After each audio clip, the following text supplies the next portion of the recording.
Hello and welcome everyone to Magnet Brains. My name is Sanidhya और मैं हूं आपका economics faculty for class 12। Finally हम इसके पार्ट 2 में आ गए हैं, एनसीईआरटी सॉल्यूशंस के part 2, Indian economy on the eve of independence के अंदर। आप लोगों ने पूरे चैप्टर के अंदर हर एक बात समझी और कई सारे क्वेश्चंस भी किए। एमसीक्यू भी आप करेंगे या किए होंगे, उसके साथ साथ आप लोग जो है एक पार्ट 1 तो देख ही चुके हैं और उसके अलावा आपके पास जो है बेटा आपके पास पूरा चैप्टर भी आपने देखा होगा। हम आ जाते हैं लास्ट पार्ट ऑफ क्वेश्चंस के ऊपर, जो कि कुछ कुछ काफी छोटे क्वेश्चंस हैं इसके अंदर और काफी छोटे और बस एक आध दो क्वेश्चन है जो ज्यादा बड़े हैं। तो let's complete this video as well and complete the chapter full and done and dusted. चलिए गाइस, चालू करते हैं हमारे Indian economy on the eve of independence NCERT solutions part 2। But wait a second, KG 1 से लेकर 12 तक की कोई भी वीडियोस देखनी हो, मेरी वीडियोस देखनी हो, कोई से भी सब्जेक्ट की, मतलब इस 11th 12th के लिए इकोनॉमिक्स बिजनेस, तो आप बिल्कुल जाके देख सकते हो मैग्नेट ब्रेन्स पर ही। चलिए गाइस, नोट्स चाहिए, नोट्स भी आपको मिल जाएंगे, डिस्क्रिप्शन बॉक्स में लिंक है, तो press the link and you can avail the e notes and e books as well. उसके साथ साथ UP board, Bihar board, MP board, किसी बोर्ड से हो, डजंट मैटर, बिल्कुल भी दिक्कत नहीं है। आप बस आइए, शिक्षा लीजिए एंड दैट्स इट। चलिए गाइस, चालू करते हैं हमारी आज की class. So the question number 9th will be, 8th question हम कर चुके हैं पहले वाली वीडियो में। The 9th question would be, what do you understand by the drain of Indian wealth during the colonial period.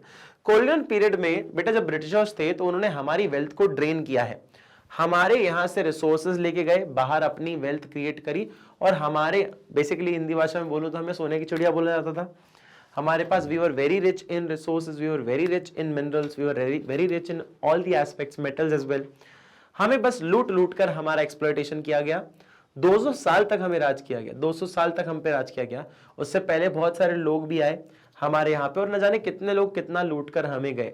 So you are actually known as a सोने की चिड़िया, ठीक है। तो इसीलिए बताया जा रहा है कि यार हमें सोने की चिड़िया का टाइटल दिया गया, लेकिन उसका एडवांटेज हमें अभी आज की डेट पे क्यों नहीं दिख रहा है? क्योंकि हमें पूरी तरह से निचोड़ लिया गया है ना।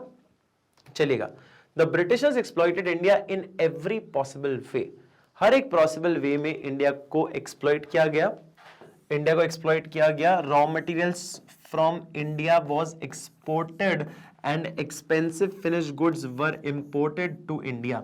एक्सपोर्ट्स फ्री थे रॉ मटेरियल के लिए, ब्रिटिशर्स को जरूरत पड़ती तो भाई फ्री है, और वहीं से सामान बन के आ रहे हैं, वो भी फ्री में बन के आ रहे हैं। मतलब एक्सपोर्ट जो इनके मतलब का है वो फ्री है, जो इनके मतलब का नहीं हो उसमें एक्सपोर्ट ड्यूटी लगी हुई है। जैसे कि इंडिया में अगर मैं प्रोडक्ट्स बना दूं, कोई फिनिश्ड गुड बना दूं और वो बस बिकने के लिए बाहर जाना चाहिए, तो उस पर टैक्स लग जाएगा, उस पर टैक्स लग जाएगा।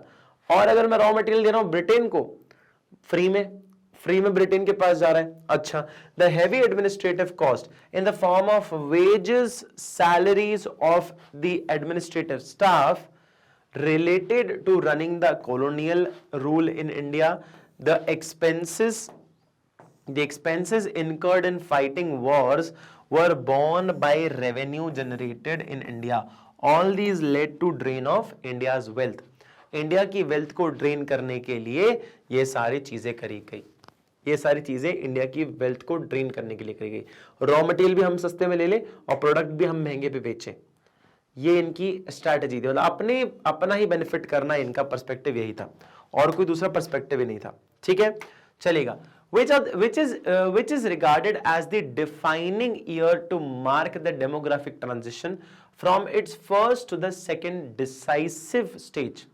बताइएगा, which is regarded as defining year, कौन सा defining year माना गया था to mark the demographic transition, demographic transition के लिए फर्स्ट और सेकंड फेज के अंदर।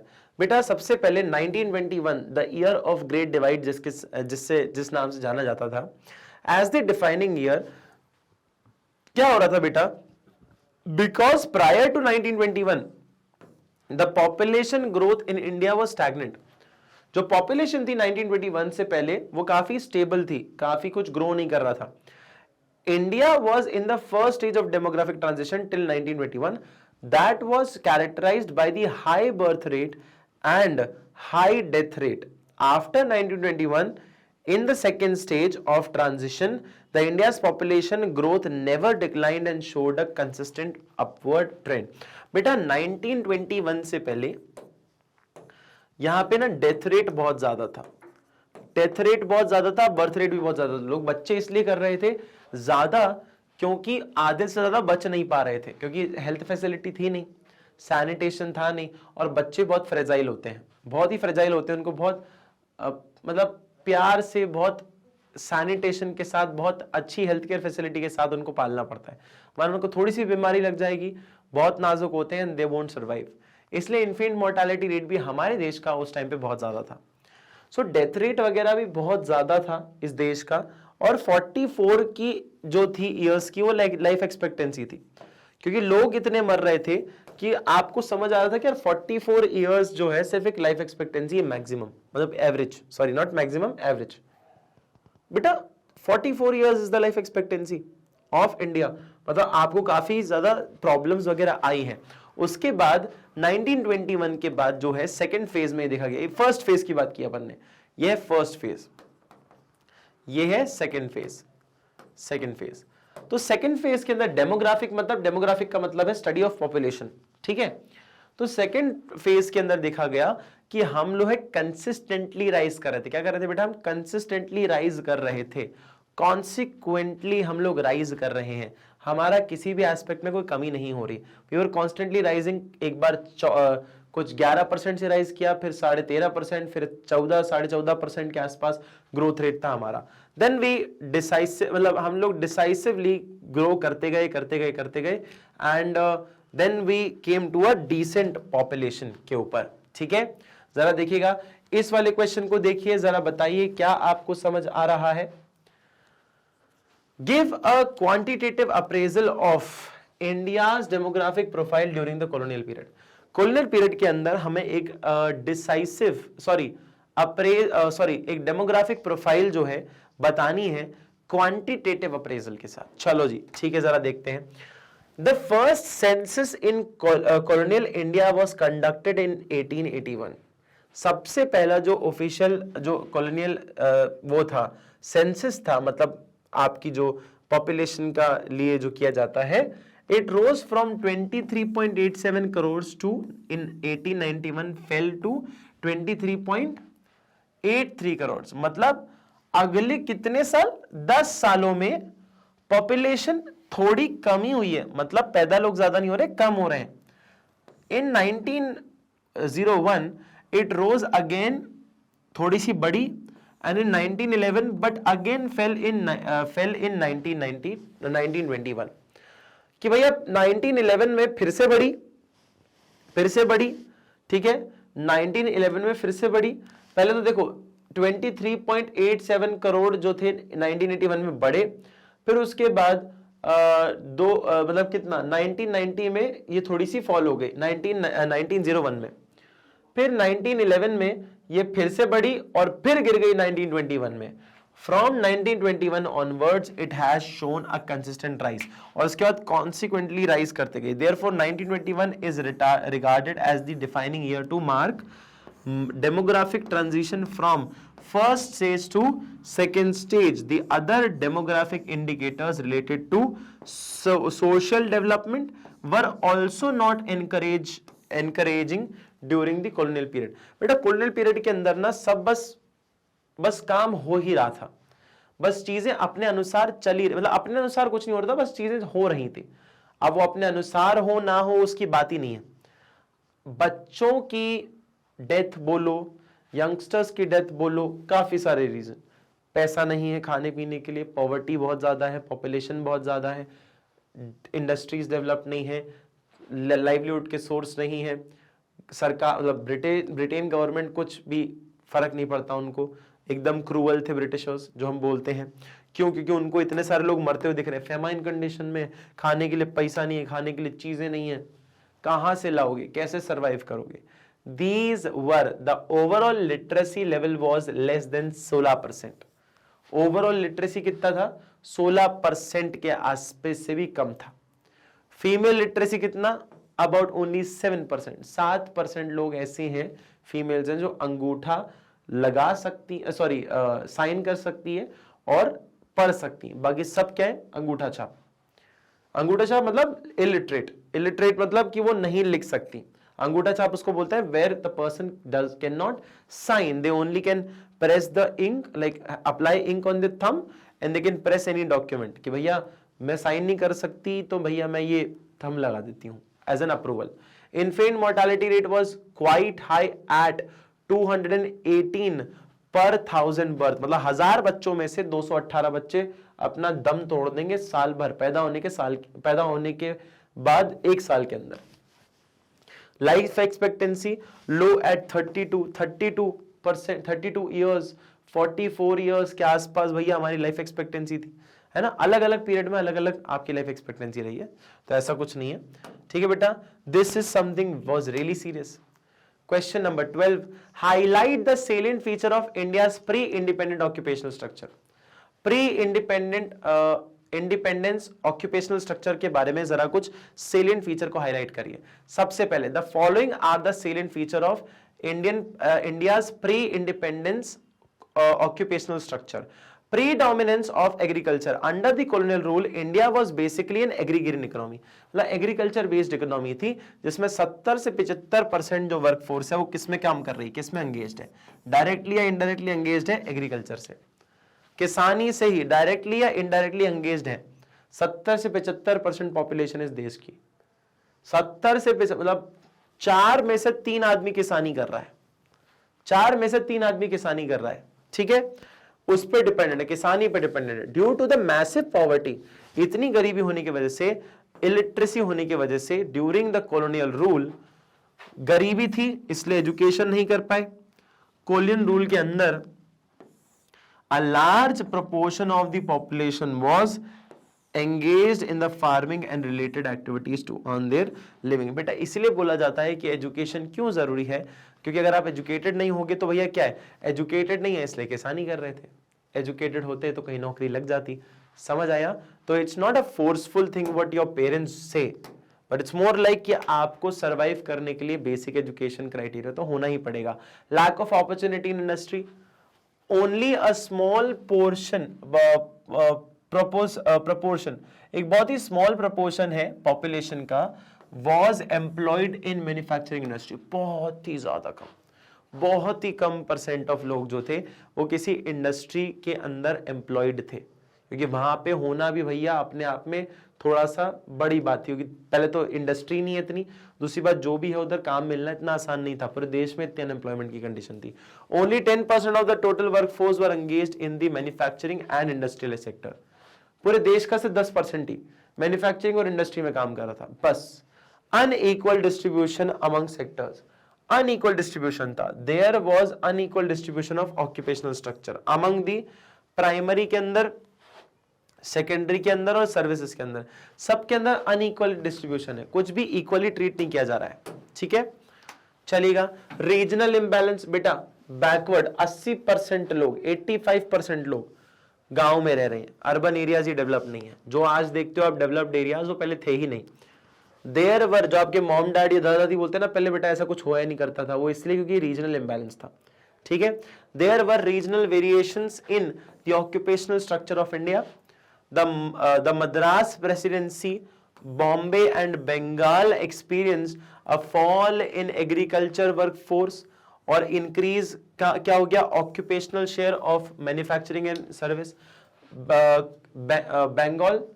बंगाल, मद्रास और बॉम्बे, क्योंकि पहले इन नामों से जाना जाता था, अब तो कोलकाता, मुंबई और चेन्नई नाम से जाना जाता है। तो बेटा यहां पे लोग ना एग्रीकल्चर से शिफ्ट होके सर्विस क्लास में आने लग गए, ऑक्यूपेशनल स्ट्रक्चर चेंज हो गया, जबकि राजस्थान, पंजाब और ओडिशा में इनकी डिपेंडेंसी अभी भी किस पे थी, एग्रीकल्चर में, और उल्टा और बढ़ गई, और उल्टा और बढ़ गई, मतलब एग्रीकल्चर का एस्पेक्ट जो है इन देशों में बढ़ गया। किन देशों में बढ़ गया बेटा, इन सब देशों के अंदर बढ़ गया। क्लियर है, कोई दिक्कत, कोई परेशानी? चलो जी क्वेश्चन नंबर 13 पे आइएगा, क्वेश्चन नंबर 13 पे आइएगा बेटा। Underscore some of India's most crucial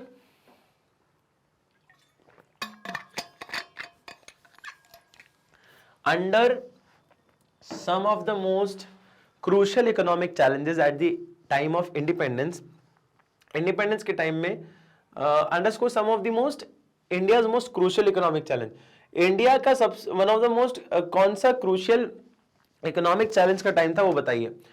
the India economy was backward, Indian economy बहुत ही बैकवर्ड थी बेटा, backward economy at the independence as over 70 to 75% of the population was engaged in agriculture। Backward बताने का जरिया क्या है, किसानी कर रहे हैं कितने लोग, 70 से 75 लोग, मतलब हर चार आदमी में से 3 आदमी किसानी करता है। There was a complete absence of any infrastructure, बेटा इंफ्रास्ट्रक्चर नाम पे कोई चीज नहीं थी, ना ही उसके रिगार्डिंग कोई नॉलेज थी, ना ही कोई टेक्निकल स्किल थी लेबर के पास। The following were the economic challenges at the time of independence. Per capita income was low, per capita income बहुत low थी, large scale employment and under employment existed, कि बहुत बड़ी तादाद में employment बहुत ही गिरा हुआ था, बहुत ही कम ही था employment, बहुत कम, मतलब unemployed लोग बहुत ज्यादा, और under employment भी बहुत कम बहुत कम बहुत कम।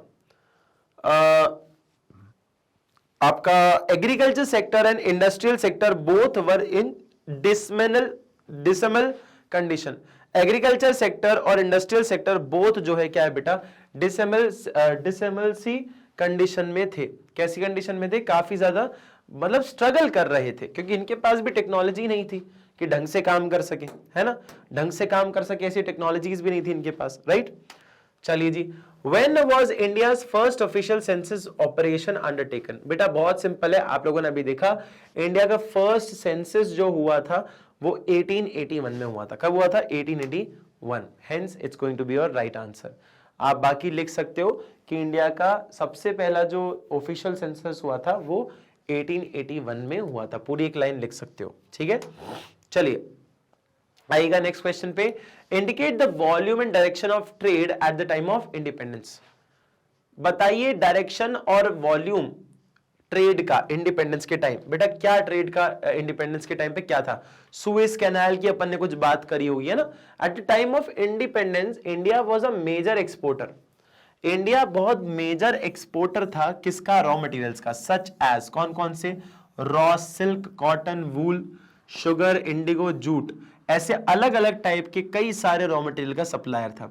Eight that time India used to import finished consumer goods such as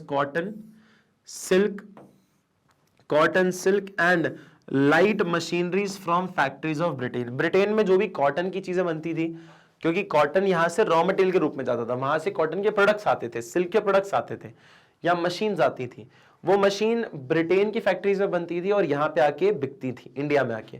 more than half of India's foreign trade was restricted to, मतलब आधे से ज्यादा कोई भी एक्सपोर्ट, मतलब मोर देन 50% ऑफ एक्सपोर्ट किसका? इंडिया का रिस्ट्रिक्टेड था। क्या था? रिस्ट्रिक्टेड।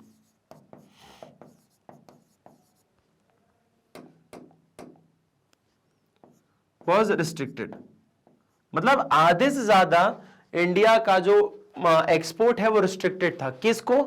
भैया आप सिर्फ बेचोगे सिर्फ किसको? ब्रिटेन को, चाइना को, श्रीलंका को और Persia, that is Iran.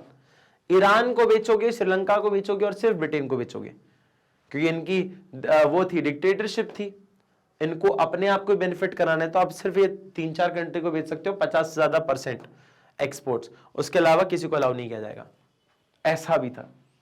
And guys last question for us today is, were there any positive contribution made by the Britishers in India?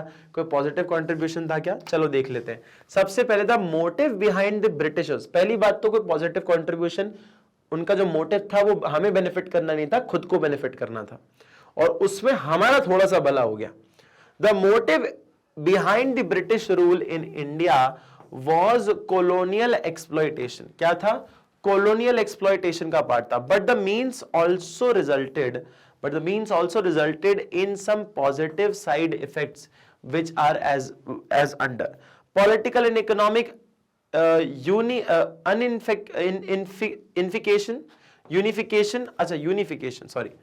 Political and economic unification of India, कि कि political और economic unification की बात कर रहे थे India के। Development of means of transport, transport जो है बेटा पहले क्या था, हमारे कोई एडमिनिस्ट्रेटिव सिस्टम नहीं था कि कोई सरकार क्या होती है ना, लॉ एंड ऑर्डर क्या होता है, हमें कुछ नहीं पता था। इंडिया में अभी भी कानून जो है ब्रिटिश लॉ से इन्फ्लुएंस्ड है।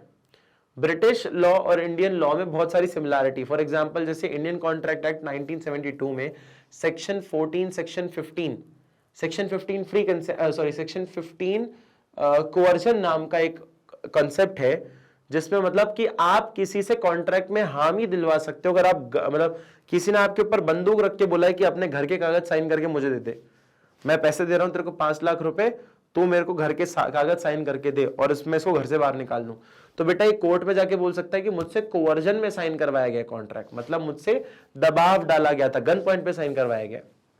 तो एक कंसेंट है बेटा। यहां पे जो कोवर्जन नाम का है ना, सेम यही चीज है, लेकिन ब्रिटेन में इसे ड्यूरेस कहा जाता है। क्या जाता है? ड्यूरेस। तो बेटा ये क्या है? ये बेसिकली इंफ्लुएंस है किसका? ब्रिटेन का। ठीक है। ट्रांसपोर्टेशन मींस उन्होंने डेवलप किया, रेलवे को डेवलप किया, हाँ या ना? रेलवे आज हमारे लिए दिल जान है देश की। Growth of monetary system, monetary system का ग्रोथ हुआ है बेसिकली पैसे का इंट्रोडक्शन किया इन्होंने, मनी का इंट्रोडक्शन किया। Efficient system of administration, administration काफी बेहतर कर दिया हमारा, हमें चलाना आ गया क्योंकि इनको देखा हमने चलाते हुए।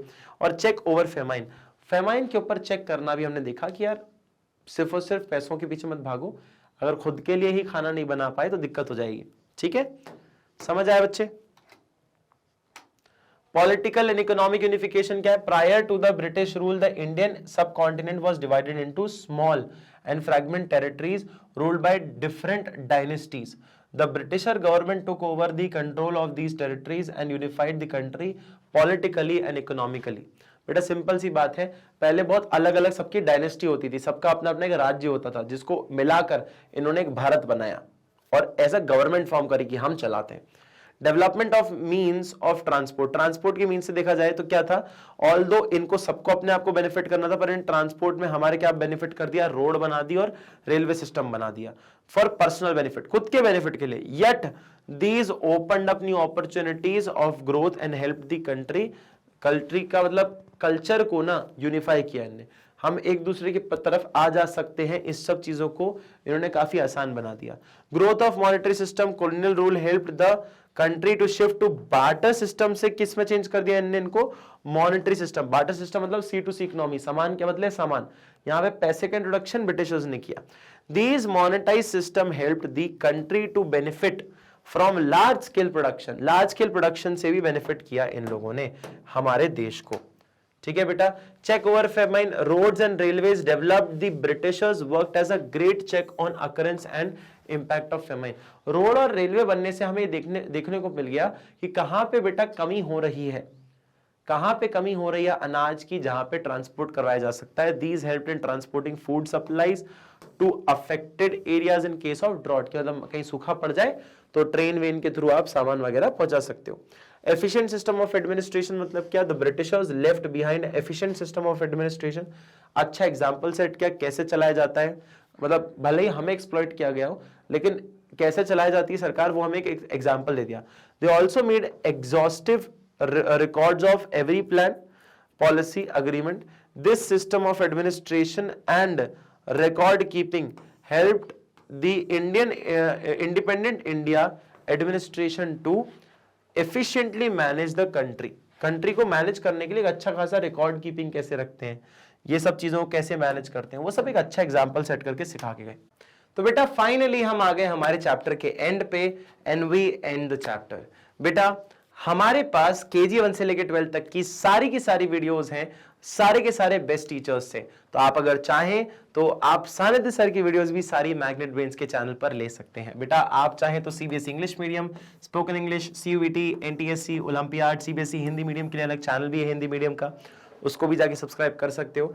UP board, Bihar board, MP board, CBSE board, doesn't matter कौन से भी बोर्ड से हो आप आके निःशुल्क वीडियोस देख सकते हो, किसी भी प्रकार की कोई परेशानी नहीं होगी। ऑल्सो मैग्नेट ब्रेन्स की वेबसाइट पे जाके और उसके यूट्यूब चैनल पे जाके आप ये सारी वीडियोस को अवेल भी कर सकते हो। आप जो है बेटा किसी भी तरह के आईपैड, किसी भी तरह के फोन, किसी भी तरह के लैपटॉप पे जाके आप ये वीडियोस पूरी अवेल कर सकते हो। जस्ट नीड एन आईपैड और what ever the device you have, और आपके पास इंटरनेट होना चाहिए, दैट्स इट। और सब चीजें आपको फ्री मिलने वाली हैं बेटा। ई नोट्स, ई बुक्स भी आप अवेल कर सकते हो, डिस्क्रिप्शन बॉक्स में लिंक है, उसको जाके प्रेस करके आप अवेल कर सकते हो। अगर आपको 95+% चाहिए या 100 में से 100 लाना है, और इधर आपकी फोटो लगनी चाहिए बेटा, ठीक है। यहां जाने कितने सारे लोग वीडियोस बनाते हैं और ये बेटा फोटोज रोज चलती हैं, you need to come here, आपकी फोटोज यहाँ पे लगना जरूरी है। चलिए गाइज, बाकी आप चाहें तो हमें दूसरे सोशल मीडिया प्लेटफॉर्म्स पर भी फॉलो कर सकते हैं, जो कि है YouTube, Facebook, Instagram, Twitter and Telegram पर भी। I hope you guys like the video, thank you so much.